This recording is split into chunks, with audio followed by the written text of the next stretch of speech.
좀 적극적으로 현장 유세를 같이 다녔어야 되는데 지금 예. 뭐 이준석이 다 덮어버려가지고. 그러니까 이준석 이슈 얘기 좀 해봅시다.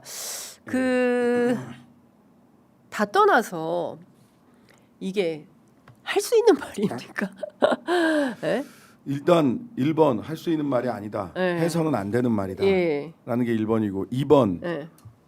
그러고 나서도 성찰이 없고 본인을 집단 린치 그 비판에 대해서 집단 린치라고 생각한다라고 어제 나한테 왜 이래? 기자회견을 이거 했잖아요. 아니에요. 집단 린치다. 그러니까 자신은 세상에 생각해 보세요. 이준석이 피해자인 적이 있었나? 윤석열과의 관계에서 피해자의 지위에 있었을 수는 있겠어요. 그때 딱이지. 예. 그때를 제외하고 이준석은 평생 대한민국 기득권의 자리에서 기득권을 누리면서 산 사람이에요. 상계동 맨날 얘기하죠. 예, 맨날 상계동.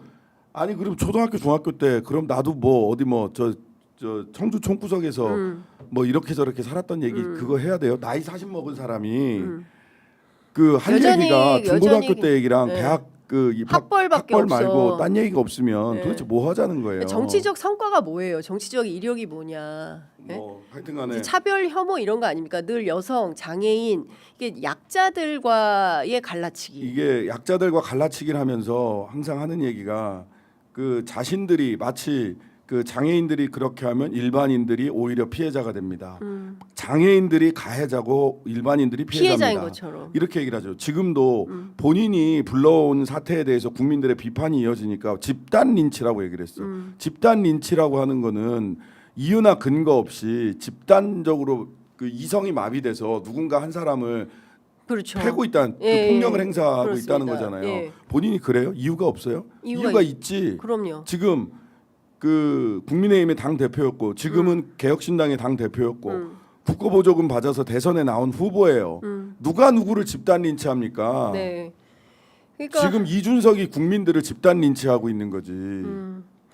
그러니까 저는 이런 생각이 좀 듭니다. 그러니까 다 떠나서 이 그 자기가 생각하는 본인의 지지층, 소위 얘기하는 이대남, 여기를 기반으로 해서 정치를 하는 거기 때문에 그런 문제가 없는 거예요. 그리고 잘했다 할 거 아닙니까? 그 지지자들은. 아니 뭐 보니까 뭐 이준석 천재네. 이준석 욕하다가 보면 결국 이재명 아들 얘기를 할 수밖에 없어. 역시 천재야. 뭐 이런 글 올리고 있더라고요. 예, 사람들이 그 동네 예, 그 펜코에서 뭐 팸콘지 일배인지 모르겠습니다. 하여튼간에 예. 그 동네 근데 분들이 그 뿌리가 다 같은 뿌리 아닙니까? 펜코, 뭐, 일베 뭐 이렇게. 그거는 아마 저기 헬마우스한테 물어봐야 잘 알 것 같고요. 저는 거기까지는 잘 모르겠습니다만. 예. 근데 지금 보면 일단 인권 침해 인권위원회에 접수된 게 38건이 되고요. 네, 방송 고소고발도 불가 많아요. 예, 고소고발도 됐고 정치하는 엄마들이 이제 고발했는데 하루 만에 3만 명이 넘었습니다. 네. 그러니까 그리고 수많은 여성 단체들이 전부 후보 사퇴를 요구하고 있고요.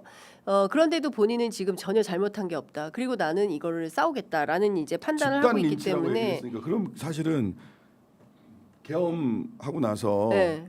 대통령이 그 윤석열 대통령 당시 대국민 예. 대국민 그 메시지를 전하면서 예. 끝까지 싸우겠다 그랬단 맞아요. 말이지. 싸우겠다. 네, 끝까지 예. 싸우겠다 그랬어요. 그러니까 지금 끝까지 싸우겠대. 그 40대 윤석열이라는 말이 저 주민번호만 다른 예. 주민번호 앞번호만 다른 윤석열. 예. 그러니까 지금 근데 대한민국 역사에서 국민과 싸우겠다고 해서 승리한 정치인이 있습니까?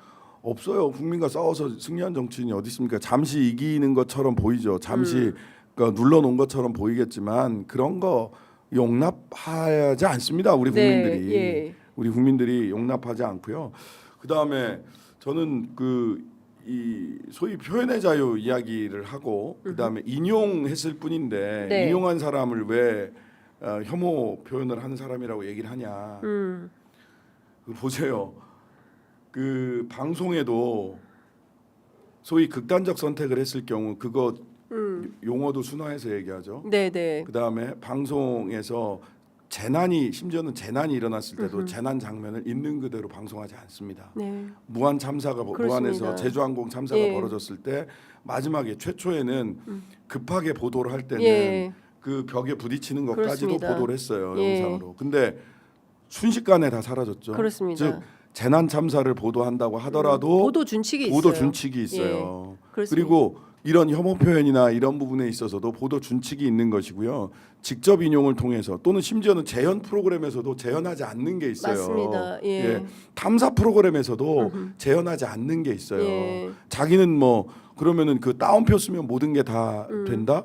그러면은 성폭력 그 사건 같은 경우는 어떻게 보도를 합니까?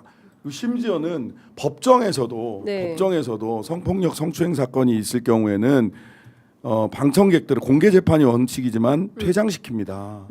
그리고 그런 것들이 2차 가해가 되지 않게 하기 위해서 지금은 여전히 온전히 해결되지는 않지만 재판 과정이나 수사 과정에서 벌어지는 2차 가해 그때는 언제보다 어느 때보다도 어느 장소에서보다도 그 당시에 실제로 어떤 행위가 있었는지를 정확하게 진술을 받아야 돼요. 하지만 그 과정에서도 2차, 3차 가해가 있을 수 있다라고 하는 것 때문에 미성년자들 같은 경우는 신뢰할 수 있는 사람에게 이야기를 본인의 피해 상황을 전부 다 얘기를 하면 그 신뢰인이 대신 진술하는 것으로 진술을 가름할 수 있는 제도도 있었어요. 이 정도로 조심하고 있다고요. 네. 그런데 그걸 놓고 그냥 나는 따옴표를 쳤다. 그것도 순화한 거다라는 얘기가 네. 얼마나 무식한 소리인지 뭐가 똑똑하다는 거야. 예. 무식하고 무지하지. 이준석은 무식하고 무지하다. 무지하잖아요. 아니 그런 제도를 발전시켜 온 게 있다고. 예. 그러니까 저는 뭐 이준석 후보에 대해서는 더 얘기를 해도 뭐 그냥 국민적 판단이 끝난 것 같아요. 그러니까 소위 얘기하는 본인의 여성 혐오 발언으로 본인의 정치 생명을 스스로 단축시킨 것은 아니까 이 정도의 정세와 분위기라면 제가 보기에는 동탄에서 재선하기도 쉽지 않다. 예. 동탄 주민들이 창피해서 이 사람 뽑을 수 있겠습니까? 동탄 맘들이 화가 단단히 나셨던데 그러니까요. 이전부터 사실은 그런 얘기를 해요. 동탄 쪽에 있는 분들이 그 처음에 왔을 때 사실 뭐 다른 후보들에 비해서 굉장히 싹싹하고 사근사근하게 네. 지역을 위해서 일을 하겠다. 새벽부터 밤늦게까지 선거운동하는 했잖아요, 것도 그렇게. 엄청나게 열심히 네. 했단 말이에요. 근데 동탄에서 보기 어렵다. 첫 번째. 네. 두 번째 창피해서 못 살겠다. 못 살겠다. 두 가지 얘기를 하세요. 예. 그러니까 진짜 동탄 맘들이. 지금 방금 전에 이제 동탄 사람 그 전용기 의원